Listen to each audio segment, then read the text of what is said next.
I come from Tarbaj constituency, which is within Wajir County, that borders also Mandera and also Somalia in the eastern side.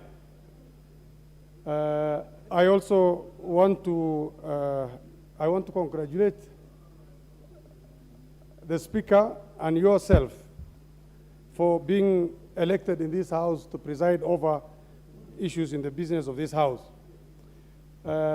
I do not want to forget the people of Tarbaj constituency who have sent me here to represent them and present issues they have to the nation.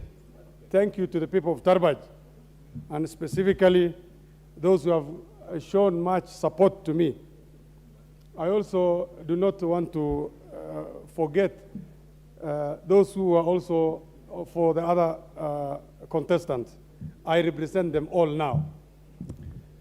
Madam Speaker, currently, Tarbaj constituency has a lot of challenges, but currently, the biggest challenge is drought, where my constituents are losing their livestock, and there are also, some of them are at the verge of losing their lives because of lack of water.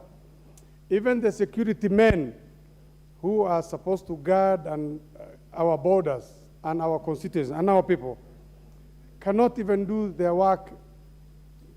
They are also suffering at the vagaries of nature. They do not have water. They call me also to supply them with water, which I cannot. So currently, Tarbaj constituency is suffering that drought. I know there are efforts which are being done by our government, headed by our President, Dr. William Samoei Ruto, and his deputy. They are doing quite a bit of effort, but that is not enough. I will expect a number of rigs and a number of dams to be allocated this time, and also in the coming budget, so that for once we address this issue of water needs to a large extent in my constituency. This is one thing that has always been coming back. I hope in this term we will find a solution for this, and I wish to engage the other members or the specific committees who are going to deal with sectoral areas that are concerned with water, that this is one thing we will give a lot of preference this time, so that such challenges in my constituency can be addressed. Another thing that as a result of that situation is unemployment. There is a very wide unemployment in my constituency because people depend on livestock, and the livestock are now decimated due to drought. And we are not connected to the national grid, the power grid, which will have enhanced the startups of factories and industries. We are also experiencing the least connectivity index in the country in terms of roads. This is what we are experiencing. This situation has created an environment where job is not being created, and quite a number of my youth and my people are very much unemployed. I will expect this term that the road from Modagashi to Mandera will be tarmacked such that business will be enhanced. The national grid will also be connected from Garissa to Mandera, so that industries can begin and private people can take up initiatives that will rejuvenate job creation. This is one thing that is of a bother to my people, and I hope this will be addressed. 3, one more thing my constituency experiences is environmental problem. This is an era where environmental concerns, climatic changes are a debate in the whole world. My constituency, being a dry constituency, which does not have electricity enough or electricity connectivity, people depend largely on the few shrubs that exist for fire and energy. They are forced to hew fire from wherever they find, and that extends or exacerbates the drought situation in my area. I hope, with focus in electricity connectivity, special consideration or preference to certain companies that will introduce usage of gas, because in my constituency I want to allocate some little money to some people who are going to be providing gas energy and teach my people how to use this so that they can lessen the use for firewood. I hope the ministry concerned will also join me in encouraging these people to extend that service to my constituency so that pressure on firewood is going to be lessened.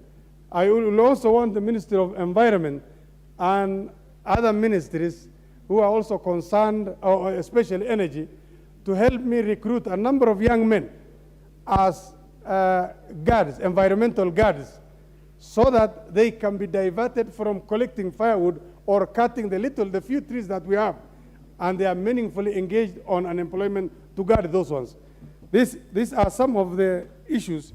One more issue that's also of concern to my constituency is the education sector. As they say, if you want to interfere with the progress of a society, you play around with the education. I must say, you will find schools with close to 600 or 700 students where you will find only one teacher or two teachers in my constituency. And that is widespread in the northern area. I know in the last term, a number of my MPs have had an initiative to improve that by taking up a proposal with the ministry and TSC, but that has been quashed and kept aside. Quite a number of teachers are recruited from across the country, but when they get there and probably registered or accepted as a teacher, they give an excuse of the place being inhospitable because of insecurity and such things. Those are just but excuses, but that is accepted from them by TSC. I hope this does not happen, and if it continues, or TSC gives a chance to recruit teachers from that area, such that the qualifications pegged on teachers does not apply to a certain extent in those areas, so that we can have local teachers employed. I know one more issue that my constituency has is the issue of access to citizenship documents, ID cards and passports.